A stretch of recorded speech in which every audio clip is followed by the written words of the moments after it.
တေဆုံးသွားခဲ့တဲ့ချစ်သူဟောင်းရဲ့နောက်ဆုံးဆန္ဒကိုဖြည့်ဆည်းပေးဖို့အတွက်မိန်းကလေးတစ်ယောက်ဟာမီတာ600ကျော်မြင့်မားတဲ့တာဝါတိုင်ကြီးပေါ်ကိုတက်ရောက်ကပြားတွေကိုကောင်းကင်ထက်စီကျဲဖြန့်ပေးခဲ့ပါတယ်ဒါပေမဲ့သူတို့ပြန်ဆင်းဖို့ပြင်ဆင်ချိန်မှာပဲမထင်မှတ်ထားတဲ့ဒုက္ခနဲ့ရင်ဆိုင်လိုက်ရပါတော့တယ်ကံကောင်းစွာနဲ့ပဲနာမီရဲ့လင်မြန်တဲ့တုံ့ပြန်မှုကြောင့်လဲကျတော့မဲ့လီဆာကိုအချိန်မီဖမ်းဆွဲထားနိုင်ခဲ့ပါတယ်။သူမဟာဘေကင်းရေးကျိုးကိုတာဝါတိုင်မှာပတ်နှောင်ပြီးရှိသမျှအင်အားကုန်သုံးကဆွဲတင်ခဲ့ပါတယ်။လီဆာဟာကျိုးကိုအသုံးပြုပြီးဖြည်းဖြည်းချင်းအပေါ်ကိုပြန်တက်လာနိုင်ခဲ့လို့တပြင်းချနိုင်ခဲ့ကြပေမဲ့အောက်ကိုငုံကြည့်လိုက်ချိန်မှာတော့သူတို့ရဲ့အပြုံးတွေချက်ချင်းပျောက်ကွယ်သွားခဲ့ရပါတယ်။သူတို့တက်လာခဲ့တဲ့လှေကားဟာလုံးဝပြိုကျပျက်စီးသွားခဲ့တာကြောင့်ပြန်ဆင်းဖို့လမ်းကြောင်းမရှိတော့ပါဘူးပိုဆိုးတာကသူတို့ရဲ့ electronic ပစ္စည်းတွေမှာလည်းလိုင်းလုံးဝမမိတော့တာပါစိတ်ကိုငြိမ်အောင်ထားပြီးနောက်နာမီဟာအရေးပေါ်တစ်တာတဲကနေမီရှူးတက်နက်နဲ့မှန်ဘလူးကိုရှာဖွေတွေ့ရှိခဲ့ပါတယ်သူတို့အပြင်ကဘာနဲ့ဆက်သွယ်ရမယ်ဆိုတာသိထားကြတာပါ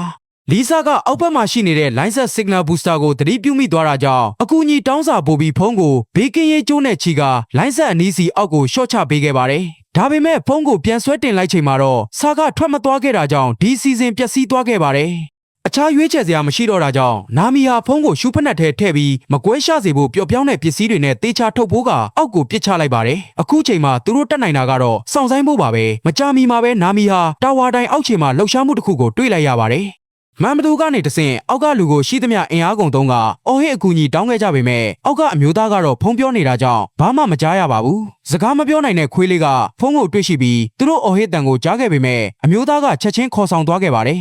အမျိုးသားကဝေးရစီထွက်ခွာသွားတာကြောင့်တာဝါတိုင်ပေါ်ကမိန်းကလေးတွေဟာပြာရခတ်သွားခဲ့ကြပါတယ်ဘလောက်ပဲအော်ဟစ်ပါစေအောက်ကလူကတုံ့ပြန်မှုမရှိတာကြောင့်လီဆာဟာအခြားဖက်နှက်တစ်ဖက်ကိုပါထပ်မံပစ်ချလိုက်ပါတယ်ဖနက်ကလှေကားကိုထိမှန်သွားပြီးထွက်ပေါ်လာတဲ့အတန်ကြောင့်အမျိုးသားကလှည့်ကြည့်ခဲ့ပေမဲ့အပေါ်ကိုတော့လုံးဝမောမကြည့်ခဲ့ပါဘူးဘာမှမတွေ့တာကြောင့်ဖနက်ကိုဘေးကိုဒီအတိုင်းပစ်ထုတ်လိုက်ရာမိန်းကလေးနှစ်ဦးမှမျောလင့်ချက်တွေကုံဆုံးသွားခဲ့ရပါတယ်လီဆာဟာမီရှူတနက်ကိုပစ်ခတ်ဖို့ပြင်လိုက်ပေမဲ့နာမီကတားဆီးလိုက်ပါတယ်အမျိုးသားကကြောပေးထားရုံနဲ့မကပဲနေခင်းဘက်ဖြစ်နေတာကြောင့်ဒီမီရှူတနက်ဟာသူတို့ရဲ့နောက်ဆုံးမျောလင့်ချက်ဖြစ်လို့ဖြုံးတိလို့မဖြစ်ပါဘူးညင်းနဲ့လာချိန်မှာတော့လီဆာအခွင့်အရေးကိုအရယူပြီးမီရှူတနက်ကိုကောင်းကင်ထက်စီပစ်ခတ်လိုက်ပါတယ်ဒီတစ်ချိန်မှာတော့အောင်မြင်သွားခဲ့ပါပြီအောက်ကအမျိုးသားကအပေါ်ကိုမော့ကြည့်လိုက်တာကြောင့်နာမီဟာလက်နှိပ်တက်မီကိုဖွင့်ပြီးဟိုဘက်ဒီဘက်ဝေယမ်းပြခဲ့ပါတယ်မြေပြင်ပေါ်ကအမျိုးသားနှစ်ဦးဟာမှန်ဘလူးကိုသုံးပြီးတာဝါတိုင်ပေါ်မှာပိတ်မိနေတဲ့မိန်းကလေးတွေကိုနောက်ဆုံးမှတွေ့ရှိသွားခဲ့ပါတယ်။ကယ်တင်ရှင်ရောက်လာပြီလို့ထင်မှတ်လိုက်ချိန်မှာပဲအဲ့ဒီအမျိုးသားနှစ်ဦးဟာသူတို့ရဲ့ကားပေါ်တက်ပြီးမောင်းနှင်ထွက်ခွာသွားကြပါတော့တယ်။ရေမရှိ